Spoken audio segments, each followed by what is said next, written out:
Hey everybody. My Royal Farlowella has been out and about this morning. It was in a little bit better position, but naturally as I ran to get my camera, came back in the room, it had moved.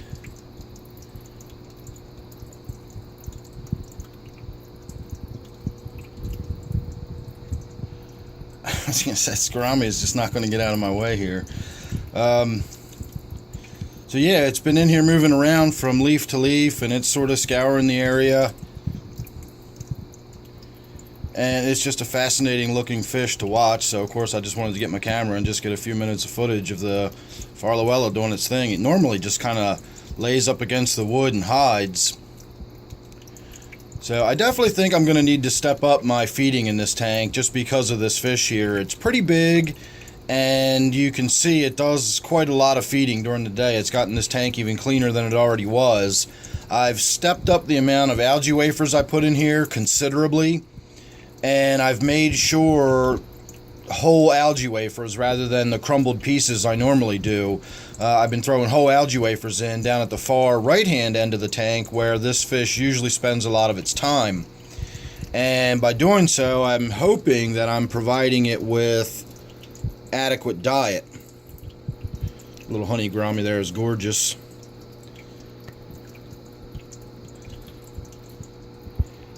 But I think it would probably be prudent to put some fresh vegetables in here, maybe some cucumber or something like that. I'll look it up and see what's a good suggestion, or of course if anybody has any suggestions, I'll certainly take yours and have a listen. I'm assuming I need to blanch it, possibly remove the skin, I don't know. I remember years ago I tried some of the, I think I tried squash and cucumber, and none of my fish ever seemed to bother with it. It always just seemed to be a nasty piece of vegetable that looked weird and out of place in the bottom of the tank. I usually had to stick a fork in it or something to keep it from floating back to the surface, and nobody ever bothered to eat it other than the odd nibble or two. Nobody really devoured it like I've seen people's fish do, you know, on videos and stuff. So I've never really bothered with it since then, but perhaps it's time, you know, at least in this tank, because this is definitely one of those fish that has probably fairly high and specific dietary needs, so I ought to give it a pretty well balanced diet. And it's just such a cool fish. I really like these Farlowellas. I've mentioned before that I've had issues with them in the past. I've tried to keep them to little success, limited success. And I think it had to do with my water chemistry and the lack of minerals in my water. So I've changed that around a little bit. Of course, as I say that, we see my chocolate gourami swim past, which is a fish that actually needs very little minerals in the water. So as usual, I'm trying to do a juggling act, you know, or a balancing act rather, to get enough mineralization in the tank so that some of the fish are happy and healthy while keeping my already very low mineral content water, you know, I'm trying to keep it very low mineral content because of that chocolate gourami there. So all I've got is one small mesh bag of what is known as poultry grit. It's crushed oyster shell and crushed coral.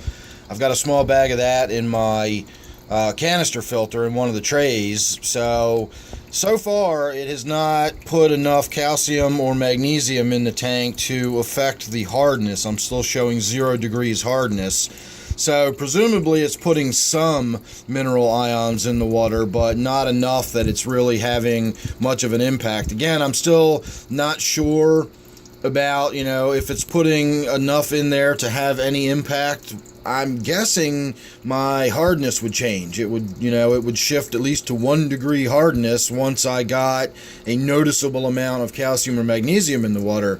So the fact that I'm still sitting at 0 makes me wonder just how much of that is actually dissolving into the tank between water changes. Now, obviously some of it is.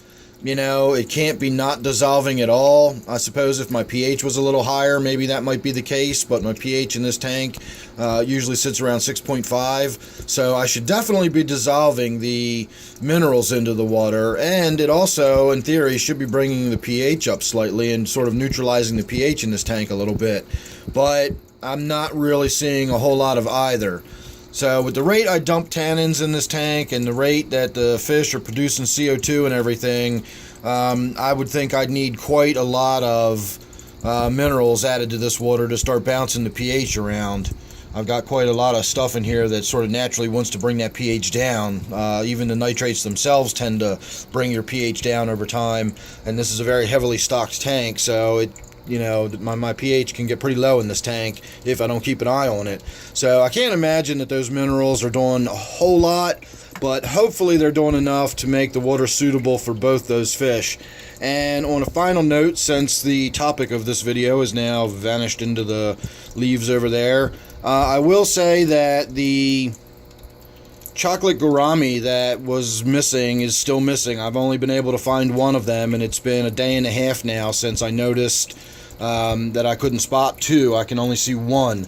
So I haven't given up hope entirely, but I'm down to just, a few percentage points of hope that we're ever going to see that second chocolate gourami. Now I'm just crossing my fingers that we're not going to lose the one remaining chocolate gourami. Again, that was the more bold and outgoing and forthright of the two, so chances are if either of them are going to make it long term, that would be the one to do it. So again, cross your fingers on that one. So I'm going to say now, make sure you're subscribed. That way you don't miss anything I got coming up. You never know what it's going to be with me. Don't forget, this one here is my 55-gallon gourami tank.